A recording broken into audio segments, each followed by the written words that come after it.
오늘 저와 여러분들에게 주시는 하나님의 말씀은 고린도후서 제5장 8절에서 10절까지 있는 말씀입니다. 고린도후서 제5장 8절에서 10절까지 있는 말씀.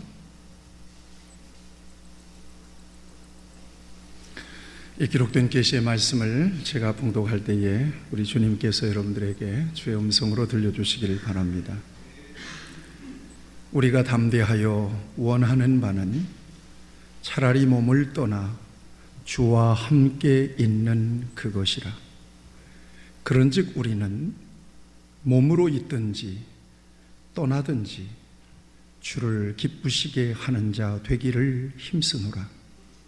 이는 우리가 다 반드시 그리스도의 심판대 앞에 나타나게 되어 각각 선악간에 그 몸으로 행한 것을 따라 받으려 함이라. 아멘.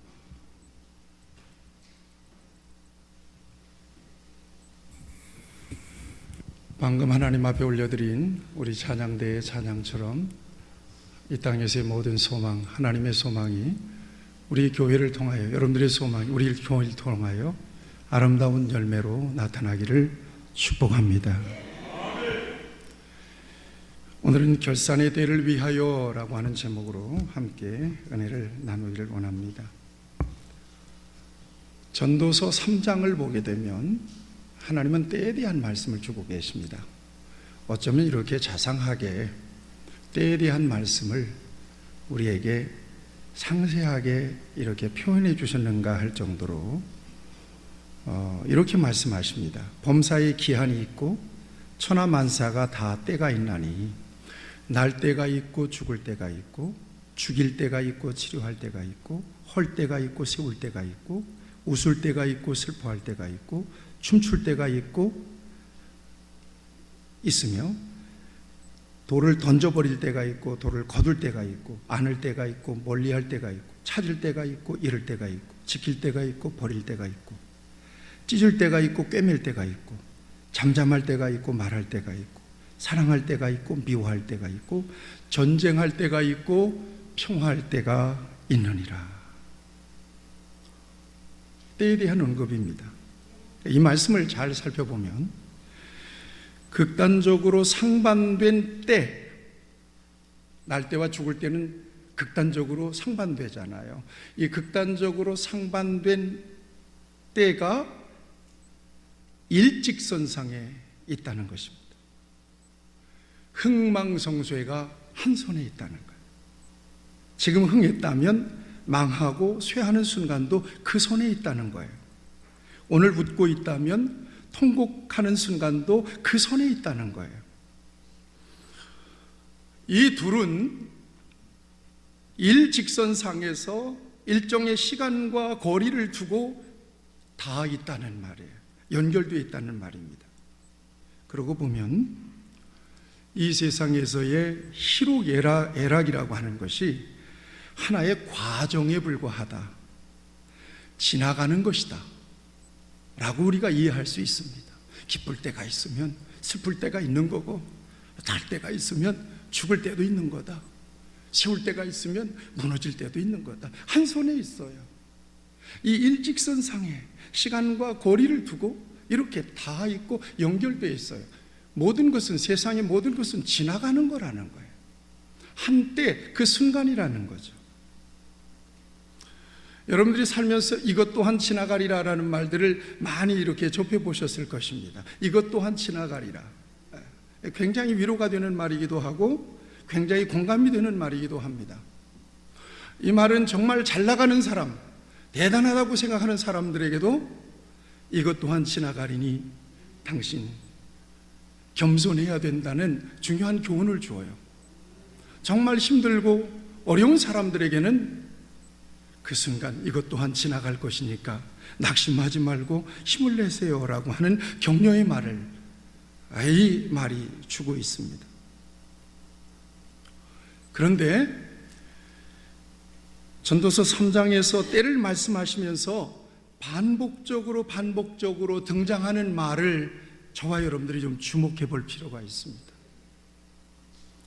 그 말은 하나님이 하시는 일, 하나님께서 행하시는 모든 것, 하나님이 이같이 행하심은 때를 말씀하시면서 3절 11절에서 하나님이 하시는 일이다, 이것은 하나님께서 행하시는 모든 것이다, 이것은 하나님이 이같이 행하시는 일이라고 하는 사실을 우리에게 전해주고 있습니다. 모든 역사의 주권이 하나님께 있다는 말씀입니다. 이런 의미에서 오늘 잘 되고 있다면 그 때가 지나가기 전에 하나님의 은혜임을 인정하고 감사하실 수 있어야 될 것입니다. 지나가기 전에 감사해야 돼. 그리고 오늘 정말 힘들고 어려운 순간에 계시다면 이제 곧 하나님께서는 저와 여러분들에게 소망과 복된 날을 주실 것이니 결코 낙심하지 말아야 될 것입니다. 그리고 세상은 이 같은 극단적인 때가 있음을 기억하고 절대 교만해서는 안 될 것이며, 또 하나님은 모든 것이 합력하여 선이 이루어지도록 하시는 분이기 때문에 어떤 경우에라도 하나님께 대한 우리의 믿음을 포기해서는 안 될 것입니다. 자, 우리는 모든 때와 시기를 주관하시는 우리 하나님께서 주시는 또 한 말씀 앞에 섰습니다. 이것은 바로 마지막 때입니다. 시작의 때가 있으면 마지막 때가 있다. 열리는 때가 있었다면 닫히는 순간도 있다. 그리고 그 역사의 주권은 오직 하나님의 손에 있다. 오늘 이 말씀 앞에 지금 저와 여러분들은 섰습니다. 성경은 마지막 때에 대한 말씀을 수없이도 전해주고 있습니다. 이미 태초에 하나님이 천지를 창조하시니라. 예수 그리스도가 이 땅에 오시고 2020년이 지났습니다. 열리고 이제는 어느 순간 될지 모르지만 닫히는 순간, 시작이 되고 어느 순간이 될지는 모르지만 마지막 끝나는 그 순간의 지점을 향하여 지금 저와 여러분들은 걸어가고 있는 것입니다. 마지막을 말씀하실 때 가장 먼저 떠오르는 말씀이 마태복음 24장에서 우리 예수님께서 친히 주신 종말에 대한 예언의 말씀입니다. 예수님은 이렇게 말씀하십니다. 마태복음 24장 32절 33절에서 무화과 나무의 비유를 배우라. 그 가지가 연하여지고 잎사귀를 내면 여름이 가까운 줄을 아나니 이와 같이 너희도 이 모든 일을 보거든 인자가 가까이 곧 문 앞에 이른 줄 알라. 문 앞에 이른 줄 알라. 임박한 재림, 임박한 종말, 임박한 마지막 때를 우리 예수님께서 말씀하고 계세요. 시대가 어두워지고 세상이 복잡해지고 알 수 없는 여러 가지 부정적인 변수들이 많고, 앞에서 권사님이 기도하실 때 연초에 우리가 얼마나 많은 계획들이 있었어요. 얼마나 많은 기도의 제목들이 있었어요. 그런데 보이지 않는 변수가 생겨서 6개월 동안을 지금까지 꼼짝 못하고 있는 거예요.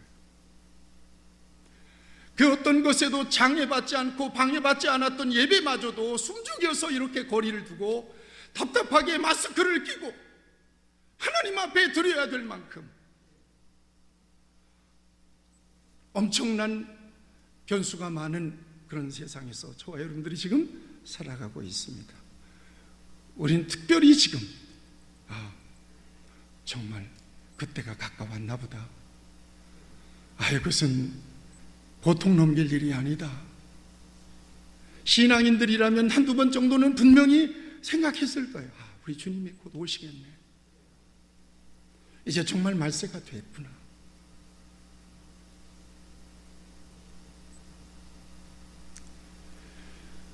분명히 그때는 있고 우리 주님께서는 종말의 때에 사람들이 어떤 모습을 할 것인가에 대해서도 구체적으로 우리에게 예언적으로 진술을 해 주셨습니다.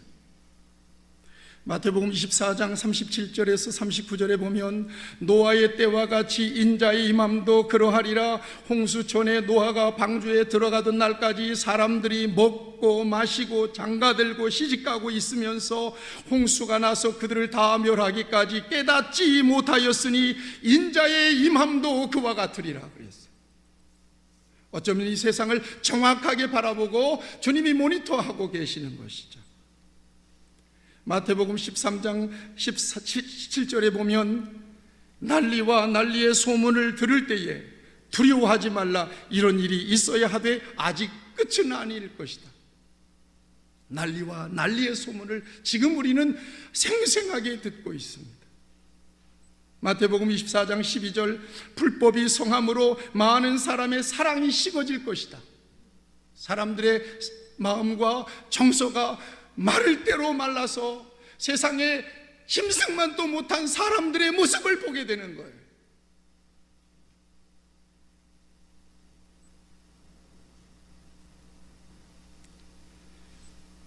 우리는 지난주에 아주 끔찍스러운 하나의 사건을 접했습니다. 9살짜리를 의붓 아들을 여행 가방에다가 가둬놓고 열쇠까지 잠궈버리고 외출을 하는 바람에 이 아이가 결국 그 가방 속에서 두려움과 공포에 떨면서 결국은 죽었습니다.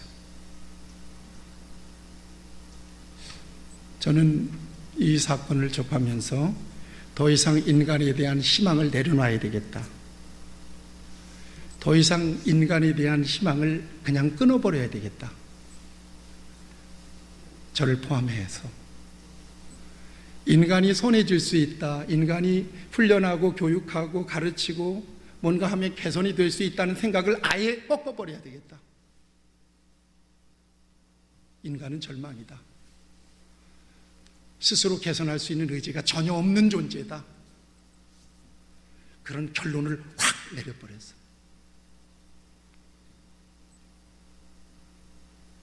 예수님만이 희망인 것을 믿으시기를 축원합니다.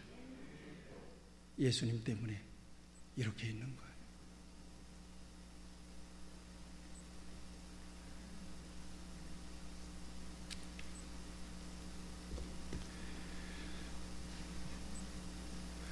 말세지 말이 이렇게 섬뜩하게 오늘 저와 여러분들에게 얼굴을 내미는 거예요. 그리고 바로 그 종말의 때에 극명하게 두 그룹으로 나누어지게 될 것이다. 예수님의 말씀이에요. 칭찬 듣는 종, 책망 듣는 종, 주인의 상에 참여하는 즐기는 종, 어두운 곳에 쫓겨나는 일 가는 종, 양과 염소, 오른편과 왼편 정확하게 갈릴 거라는 거예요. 영생에 참여할 자와 영벌에 떨어질 자 분명하게 나뉠 거라는 것입니다. 제가 오늘 아침에 일어나서 박부영 목사님의 설교를 들었습니다. 아주 리얼한 메시지가 있었습니다.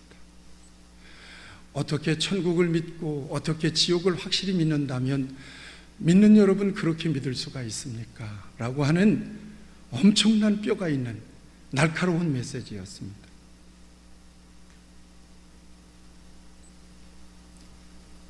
극명하게 나누게 될 것이다. 예수님의 말씀입니다. 뿐만 아니라 믿는 자들의 행동 지침까지, 그때 믿는 사람들은 어떻게 살아야 될 것인가에 대한 행동 지침까지 분명하게 매뉴얼같이 우리에게 내놓고 계십니다. 마태복음 24장 42절에 44절에 보면 그러므로 깨어있으라. 어느 날에 주가 임할는지 너희가 알지 못함이니라. 너희도 아는 바니 만일 집 주인이 도둑이 어느 시각에 올 줄 알았더라면 깨어있어 그를 뚫지 못하게 하였으리라. 이러므로 너희도 준비하고 있으라. 생각하지 않은 때에 인자가 오리라고 말씀하십니다. 믿으시기를 축원합니다. 예수님께서 말씀하시는 그 종말에 대한 예언의 말씀을 통해서 우리는 분명하게 확인할 수 있는 것이 있습니다. 종말은 확실하다. 그리고 그날이 임박했다. 같이 하시죠. 종말은 확실합니다. 그날은 임박했습니다. 아멘. 종말은 확실하고 그날은 임박했다. 그러므로 정신 차리시기를 축원합니다. 그러므로 깨어 있으시기를 축원합니다.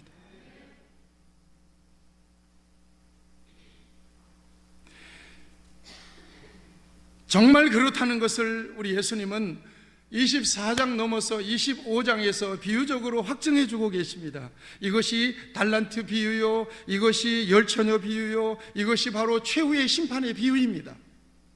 비유라고 하는 것은 알아듣기 쉽게 또 얘기하는 거예요. 24장에서 말세의 종말에 대한 말씀들을 예언적으로 주시고, 그리고 이것은 틀림없는 것이니까 분명하게 깨닫고 말세를 당한 성도로서 부족함이 없는 삶을 살아야 되고, 정말 그 말세에 예수님께서 다시 재림하시는 그 순간을 준비하고 예비하면서 살아야 된다는 것을 비유적으로 알아듣기 쉽게 말씀하고 계시는 것입니다.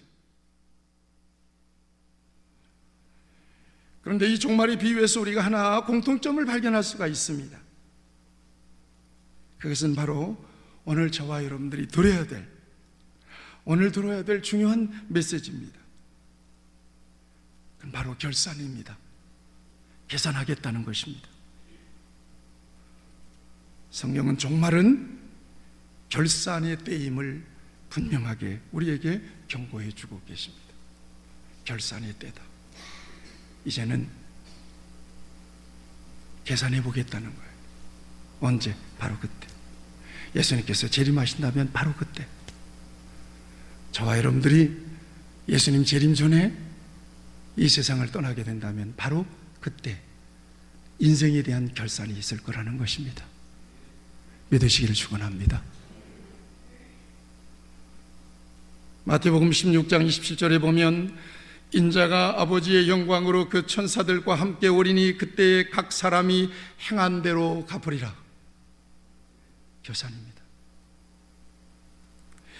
요한계시록 22장 12절 보라 내가 속히 오리니 내가 줄 상이 내게 있어 각 사람에게 그가 행한 대로 갚아주리라. 결산입니다. 요한복음 5장 29절에 선한 일을 행한 자는 생명의 부활로 악한 일을 행한 자는 심판의 부활로 나오리라. 아멘 합시다. 이것이 주님의 말씀이요 결산의 말씀입니다. 마태복음 25장 21절 그 주인이 이르되 잘하였도다 착하고 충성된 종아 네가 적은 일에 충성하였음에 내가 많은 것을 네게 맡기리니 내 주인의 즐거움에 참여할지어다. 결산입니다. 그 주인이 대답하여 이르되 악하고 게으른 종아 이 무익한 종을 바깥 어두운 데 내어 쫓으라. 거기서 슬피 울며 이를 갈미 있으리라. 결산입니다. 종말은 분명하게 있고 그때는 결산의 때가 될 것이다. 행한 대로 심은 대로 믿음에 따라서 이 세상에서 사는 동안 일생을 사는 동안 하나님이 내게 주신 일생에 대한 자원들에 대한 탤런트에 대한 하나님이 주신 선물에 대한 하나님이 맡겨주신 인생에 대한 정확한 평가가 있을 거라는 것입니다. 믿으시기를 축원합니다.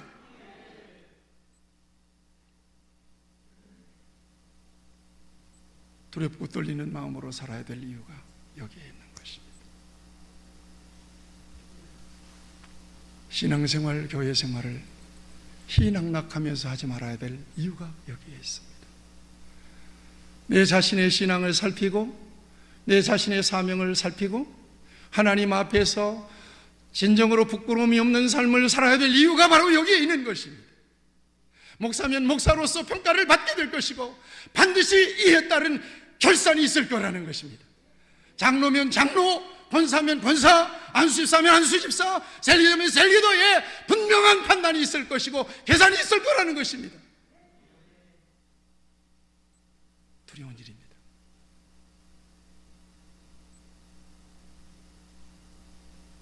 주춤거리지 말아야 되고 좌로나 우로나 치우치지 말아야 될 이유가 여기에 있는 것입니다.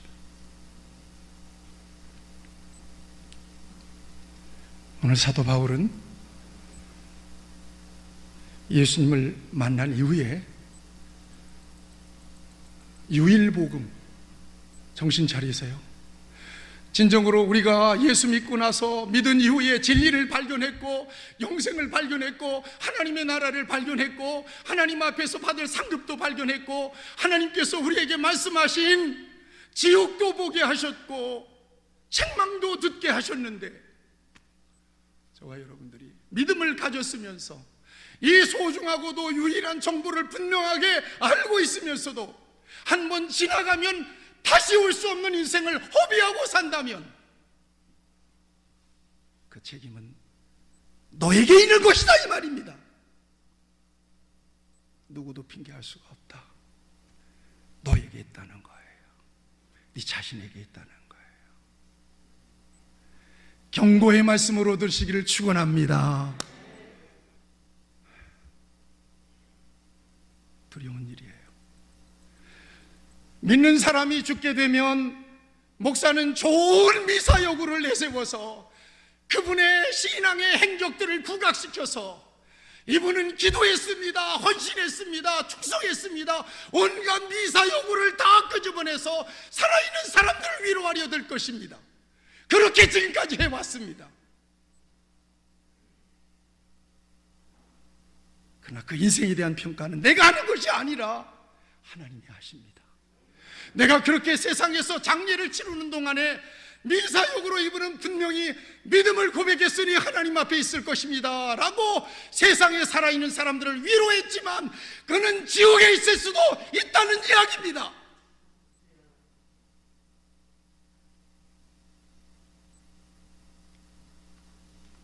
무시무시한 이야기입니다.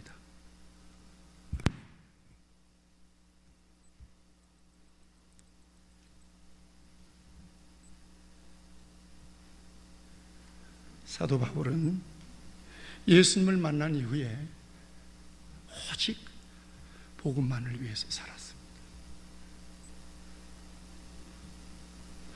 5년 동안, 약 5년 동안 14,400km예요. 보니까 1차, 2차, 3차 전도여행 그 다니면서 복음 전했던 거리를 계산해 보니까 약 13,400km 정도 돼요.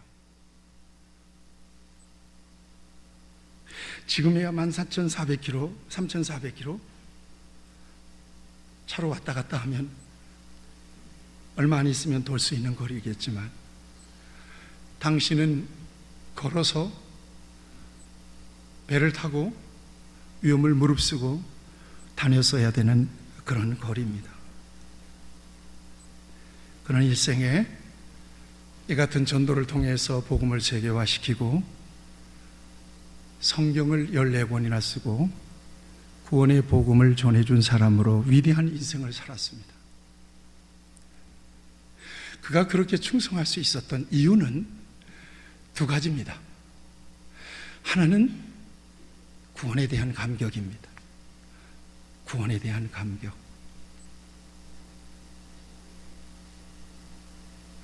이 감격이 저와 여러분에게도 있기를 축원합니다.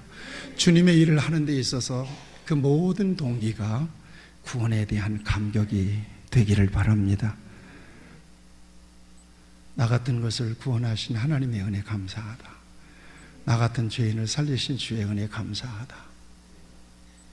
디모데전서 1장 12절 14절 나를 등하게 하신 그리스도 예수 우리 주께 내가 감사함은 나를 충성되이 여겨 내게 직분을 맡기심이니 내가 전에는 비방자요 박해자요 폭행자이었으나 도리어 긍휼을 입은 것은 내가 믿지 아니할 때에 알지 못하고 행하였습니다. 믿지 아니할 때는 내가 모르고 했다는 거예요. 모르고 했다. 우리 주의 은혜가 그리스도 예수 안에 있는 믿음과 사랑 안에서 넘치도록 풍성하였도다. 예수님을 만나고 난 뒤에 그의 고백입니다. 이제는 나는 죽었고 내 안에 그리스도께서 사십니다. 구원의 감격입니다. 바울 서신을 보면 자기 고백적인 이 같은 고백들이 수두룩하게 많습니다.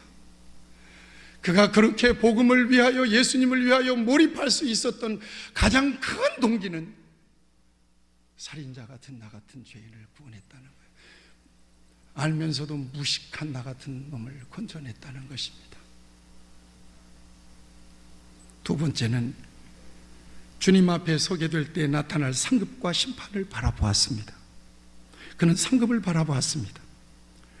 디모데후서 4장 7절 8절 보면 나는 선한 싸움을 싸우고 나의 달려갈 길을 마치고 믿음을 지켰으니 이제 후로는 나를 위하여 의의 면류관이 예비되었으므로 주 곧 의로우신 재판장이 그날에 내게 주실 것이며 내게만 아니라 주의 나타나심을 사모하는 모든 자에게니라. 생각컨대 현재의 고난은 장차 우리에게 나타날 영광과 좋게 비교할 수 없도다.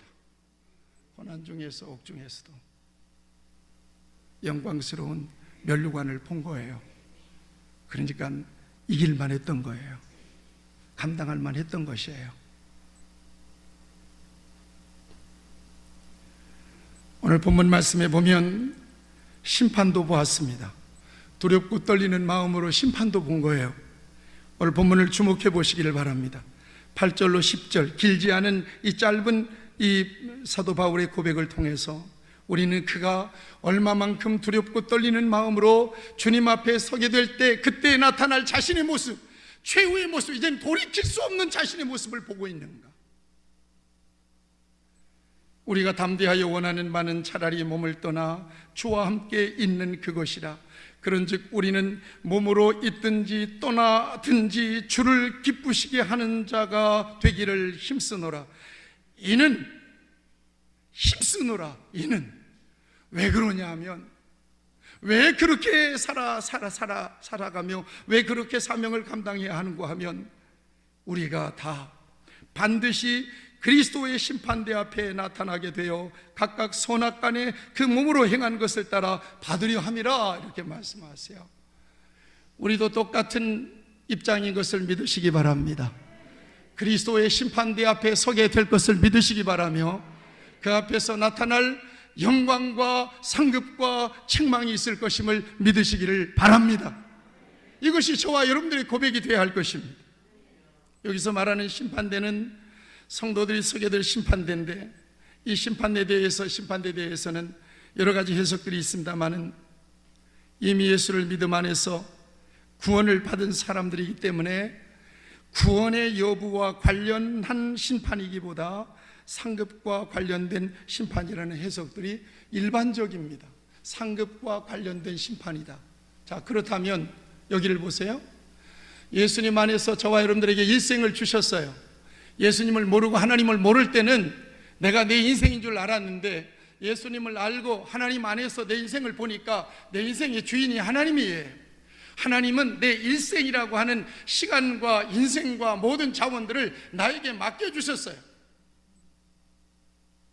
이것은 축복이에요. 이것은 하나님의 기회이기도 해요. 하나님은 절대로 손해보는 장사를 안 하시는 분이기에 하나님이 그 같은 일생에 대한 자원들을 우리에게 맡겨주셨음에 대해서 하나님 앞에서 우리를 앞에 놓고 판단하시고 평가하실진데 우리를 위해서 독생자를 버려서 희생시키기까지 우리를 구원하셨기 때문에 오늘 우리가 지옥에 들어가지는 않겠지만 여러분 예수님의 공로를 믿으십니까? 확실히 믿으십니까? 그 안에 계십니까? 떠나지 마시기를 축원합니다. 죽을 때까지 숨지는 순간까지 그 안에 있어야 될 것입니다. 그러면 버림받을 일이 없을 것입니다. 주일 찬양 예배 때 이 사실에 대해서는 여러분들에게 정확하게 말씀을 드리겠습니다. 그렇지만 판단할 것이다. 평가하게 될 것이다. 여러분 생각하세요. 내 자식이 그 어떤 죄를 저질렀더라도 잘못을 저질렀더라도 내 자식을 죽도록 내가 심판하고 죽도록 정죄하고 죽도록 패지는 않습니다. 그렇지만 자식을 앞에 세워놓고 이럴 수는 있습니다. 너를 위해서 내가 얼마나 기도했는데 너 어떻게 그렇게 살 수 있었니? 너를 위해서 내가 얼마만큼의 자원들을 주고 어떻게 너를 아끼고 보호했는데 내 시간과 내 물질과 내 인생에 대해서 그렇게 무책임하게 살 수 있었니 도대체? 그렇게 책망할 수는 있을 것입니다. 바로 그겁니다. 그러면 그 책망을 듣고 지옥에나 들어가! 주님이 그러시진 않겠지만 그 책망을 들을 때 부끄러움은 당하게 될 것입니다. 고개를 들 수 없는 부끄러움이에요. 고개를 들 수 없는 부끄러움이에요. 눈물을 투투투투투 떨어지면서 고개를 들 수 없는 부끄러움. 나는 그래서 고린도후서 오늘 본문에서 나타난 심판은 부끄러운 심판이다, 이렇게 명명하고 싶은 거예요. 내가 너를 위해서 아들을 주었고 지옥의 백성이 될 수밖에 없던 너를 건져냈고, 그럼에도 불구하고 이 같은 자원들을 너에게 맡겼고, 위험해서 네가 기도했을 때 내가 건져주었고, 그러는데 너 이렇게 형편없이 살 수가 있니?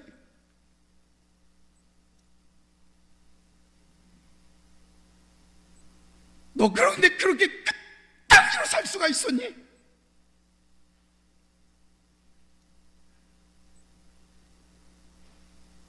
고개를 들지 못하고 눈물을 흘리면서 주님으로부터 그 꾸중을 다 받을 수밖에 없는 그런 심판이 오늘 고린도후서의 5장의 심판이라고 저는 말씀을 준비하면서 깨달아졌어요. 그래서 하나님 앞에서 그리스도인들에게 있어서 가장 부끄러운 것은 어떤 걸까? 그 큰 구원의 은혜를 받고도 구원의 감격과 기쁨을 누리지 못한 채 살아갔던 것에 대한 부끄러움이죠. 예수님 안에 있으면서도 구원의 감격도 모르고 기쁨도 모르고 그저 사는 거예요. 어떻게 그렇게 살 수가 있었니 너? 그 은혜를 받았으면서도 여전히 세상에서 자신만을 위해서 일생을 허비해버린 것에 대한 부끄러움이에요. 내 것 가지고 장난쳤지. 내 것 가지고 너 그렇게 살았을 수 있었어? 책망할 때 부끄럽죠. 하나님이 주신 달란트와 기회를 땅에 묻어두고 호송세월만 보냈던 것에 대한 부끄러움이죠. 그렇게 중요한 것들을 맡겼는데 땅에 홀딱 묻어놓고 어떻게 내 얼굴 보려고 그랬냐? 부끄러울 겁니다. 구원의 은혜를 받고도 여전히 세상에서 죄악을 떨쳐버리지 못하고 살았던 것에 대한 부끄러움이에요. 너를 위해서 예수 내 아들 독생자를 주신 것이 무슨 장난이었는 줄 아니?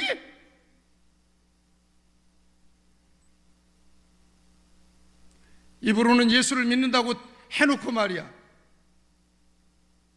그따위로 세상에서 거듭나지 못한 사람처럼, 안 믿는 사람처럼 그따위로 살아서 되겠느냐는 거예요.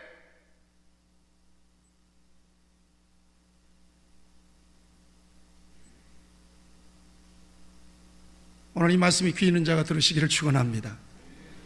반드시 그에 따른 심판이 있을 거라는 얘기예요. 제 말이 아니잖아요.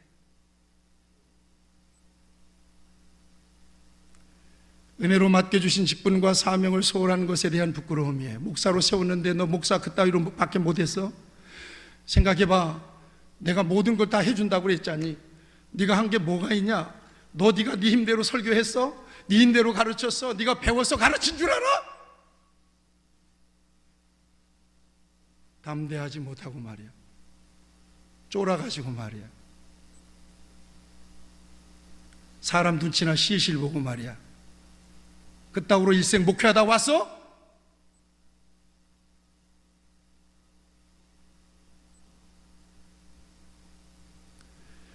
맡겨주신 물질, 건강과 기회를 자신만을 위해서 허비해버린 것에 대한 부끄러움이죠. 눈물 쏙 빠지는 부끄러움, 창피를 당하는 창피의 심판, 부끄러움의 심판이 분명히 있을 거라는 거예요.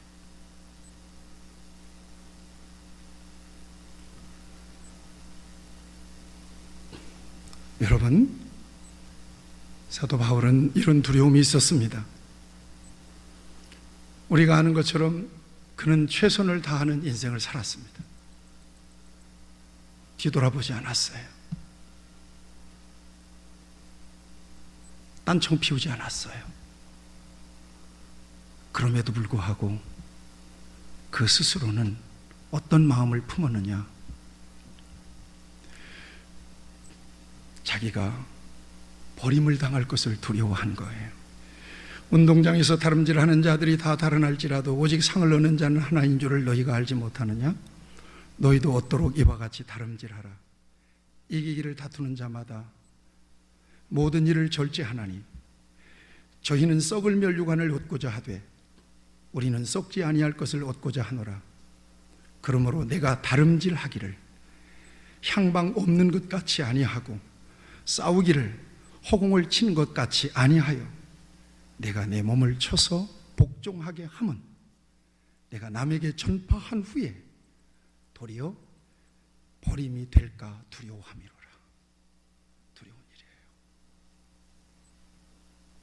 남에게 전파한 뒤에 도리어 버림이 될까 두렵다는 것입니다. 이것이 바로 하나님께서 저와 여러분들에게 들려주시는 음성입니다. 분명히 마태복음 6장에서 말씀하잖아요. 나더러 주여 주여 하는 자마다 도무지 모르겠으니 이 불법을 행하는 자들아 내게서 떠나가라. 버림이 되는 순간도 있을 거라는 것이죠. 여러분, 믿음은 선물입니다. 아멘. 그 다음에 충성은 상급입니다. 같이 하시죠. 믿음은 선물이다. 충성은 상급이다. 충성은 상급이에요. 오늘 믿음을 지키고 충성하는 것은 받은 바 은혜에 감사한 응답이기도 하지만 그날에 주님 앞에서 받을 상을 준비하는 일임을 믿으시기를 축원합니다. 목사로서 생각하는 거예요. 이 설교를 마지막으로 준비하면서 우리 교인들은 도대체 무엇 때문에 교회 나오는가? 그렇게 길을 쓰고 교회를 나오는 이유가 뭘까? 그렇게 교회를 나오라고 자꾸 강조해야 될 이유가 어디 있는가? 또 하나, 뭐 때문에 믿음을 저버리지 않고 저렇게 믿음을 지켜나가려고 하고 있는가? 뭐 때문에? 자, 이 질문에 대한 분명한 대답을 여러분들이 가지셔야 될 겁니다. 내가 왜 교회를 나가야 되는가? 내가 왜 믿음도 없으면서 감동도 별로 없으면서 평소에 기도도 안 하면서 말씀을 그냥 주일날 갔다가 교과서처럼 보면서 그렇게 하면서도 믿음만큼은 버리지 않으려고 길을 쓰고 있는가 하는 거예요. 이거 심각한 실존적인 질문입니다. 이것이 막연하면 안 되겠다. 이 질문에 대한 대답이 그 이유와 목적이 확실해야 되겠다. 결정해야 될 겁니다. 판단해야 될 겁니다. 주일날 교회 나가면 금덩어리 떨어지나요? 뭔가 대단한 것들이 막 열리나요? 내가 왜 이 아침에 이렇게 바쁘고 힘든데도 교회 나가야 되는 거지? 세워놓고 질문해 보셔야 된다는 거예요. 내가 왜 이렇게 바쁘고 힘든데 별로 믿음도 없고 감동도 별로 없고 한데 왜 믿음만은 지켜야 된다고 생각하고 있는 거냐는 거예요. 이것에 대한 분명한 대답이 필요하겠죠. 그렇지 않으면 허송세월 하고 있는 거예요. 그렇지 않으면 괜히 힘들게 사는 거예요. 괜히 그냥 살아도 되는 것을 믿음하고 혹 하나 더 붙여가지고 부담스럽게 사는 거예요. 고민해 보셔야 돼요. 질문해 보셔야 돼요.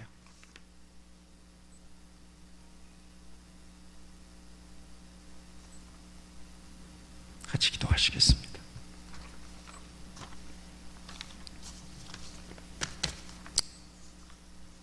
오늘 이 말씀 기억하시면서 그냥 가도 가만히 있어도 세월은 갑니다. 가만히 있어도 인생은 늙어갈 거고요. 세상 달 살면 죽게 될 것입니다. 그러거나 말거나 적당하게 그냥 희낙락하면서 기준 없이 좋은 게 좋은 거지, 심각한 얘기 해야 피차간에 기분만 안 좋고 부담스럽기만 하고 그렇게 가버릴 수도 있습니다. 그렇지만 저와 여러분들이 세상의 목적이라면 그렇게 그냥 기쁘게 갈 수 있지만 하나님 앞에서 분명히 심판대가 있고 그 앞에서 하나님께서 내게 맡겨주신 인생에 대한 심판이 있다고 성경은 말씀하고 있는데, 그때가 임박했다고 말씀하고 있는데, 이쯤에서 세상이 어려울 때 한 번 정도는 다시 좀 점검해 봐야 되지 않겠나. 내 신앙 누가 지켜주지도 않고 내가 기도하지 않고 내가 말씀 보지 않고 하면 적당하게 그렇게 갈 수도 있겠지만 그렇게 가면 되겠는가. 하나님 앞에서 부끄러운 심판이 있을 텐데 어떻게 하실 것인지 여러분들 결단하세요. 내가 아무리 목사라도 여러분들에게 이것이 믿음입니다라고 그냥 우겨 넣어줄 수는 없습니다. 경건되게 하나님 생각하고 묵상하고 또 기도하고 무엇을 주님을 위해서 행하든지 내게 주신 은혜에 대한 응답으로서 하나님 앞에 올려드릴 수 있으려면 내게 좋은 일이 많아도 교만하지 않고 슬픔을 당하고 어려운 일을 만나도 낙심하지 않고 믿음 하나 붙잡고 하나님의 가능성, 합력하여 선을 이루시는 하나님의 은혜를 바라보며 치우치지 않는 믿음으로 살아가기 위하여 내가 이러면 되겠는가? 진정으로 심판을 믿는다면 이러면 되겠는가? 하나님께서 여러분들에게 음성을 들려주시기를 바랍니다. 저는 목사로서 교회의 크고 작음에 대한 관심은 없습니다. 다만 저와 여러분들이 진실한 믿음 안에서 차원하는 마음으로 하나님을 즐거이 섬기고 우리에게 주신 사명을 다한 후에 하나님 앞에 설 수 있기를 바라는 것밖에 없습니다. 세상에 부모의 말도 안 듣는데 목사의 말은 어떻게 듣겠습니까? 저와 여러분들 피 한 방울도 안 섞였는데, 그래서 여러분들 억지로 강요할 수 없는 그런 위치에서 저도 듣고 여러분들도 듣고 이것이 하나님의 말씀입니다. 우리가 이 하나님 말씀 앞에 섭시다. 이렇게 이 말씀을 함께 듣고 있는 것입니다. 말씀을 묵상하면서 잠시 자신을 돌아보시기 바랍니다. 이렇게 살다가 나 죽으면 우리 목사님은 믿음 생활 열심히 잘하다가 갔다고 하겠지. 그럴 수 있습니다. 얼마든지. 그렇지만 하나님 앞에 섰을 때 부끄러운 심판이 내게 있다면, 기다리고 있다면 두려운 일이 아닐 수가 없습니다. 기도하십시오.